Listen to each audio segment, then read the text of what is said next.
Sir Gerald Kaufman. Madam Deputy Speaker, I was brought up as an orthodox Jew and a Zionist. On a shelf in our kitchen was a tin box of the Jewish National Fund, into which we put coins to help the pioneers building a Jewish presence in Palestine. I first went to Israel in 1961, and I've been there since more times than I can count.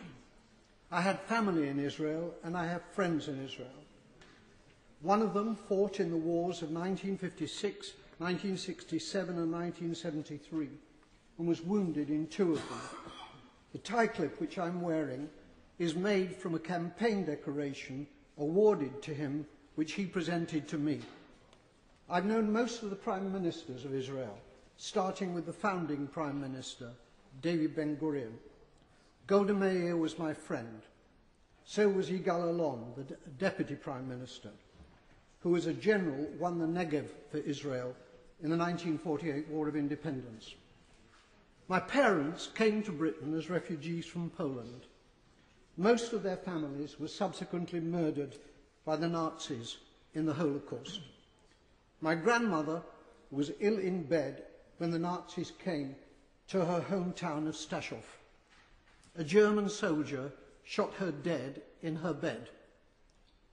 Madam Deputy Speaker, my grandmother did not die to provide cover for Israeli soldiers murdering Palestinian grandmothers in Gaza.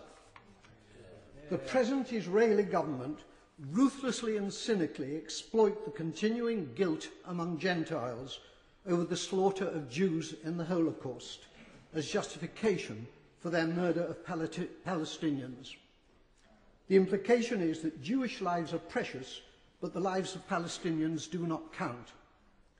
On Sky News a few days ago, the spokeswoman for the Israeli army, Major Leibovich, was asked about the Israeli killing of, at that time, 800 Palestinians. The total is now 1,000. She replied instantly, 500 of them were militants. That was the reply of a Nazi. I suppose that Jews fighting for their lives in the Warsaw Ghetto could have been dismissed as militants. The Israeli Foreign Minister, Tzipi Livni, asserts that her government will have no dealings with Hamas because they're terrorists. Tzipi Livni's father was Eitan Livni, Chief Operations Officer of the terrorist Irgun Tzvai Leumi, who organised the blowing up of the King David Hotel in Jerusalem, in which 91 victims were killed, including 4 Jews. Israel was born out of Jewish terrorism. Jewish terrorists hanged 2 British sergeants and booby-trapped their corpses. Irgun, together with the terrorist Stern Gang, massacred 254 Palestinians in 1948 in the village of Deir Yassin. Today, the present Israeli government indicate that they will be willing, in circumstances acceptable to them, to negotiate with the Palestinian President, Abbas, of Fatah. It's too late for that, Madam Deputy Speaker. They could have negotiated with Fatah's previous leader, Yasser Arafat, who was a friend of mine. Instead, they besieged him in a bunker in Ramallah, where I visited him. It's because of the failings of Fatah since Arafat's death that Hamas won the election, the Palestinian election in 2006.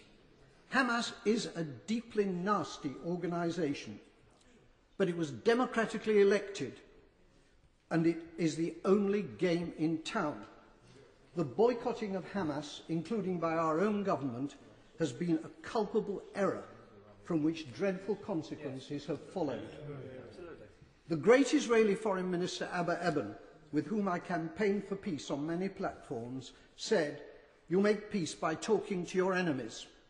However many Palestinians the Israelis murder in Gaza, they cannot solve this existential problem by military means.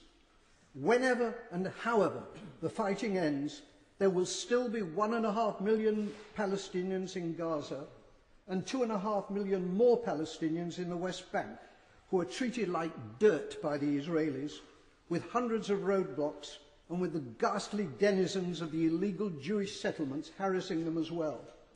The time will come, not so long from now, when they will outnumber the Jewish population in Israel. It's time for our government to make clear to the Israeli government that its conduct and policies are unacceptable and to impose a total arms ban on Israel.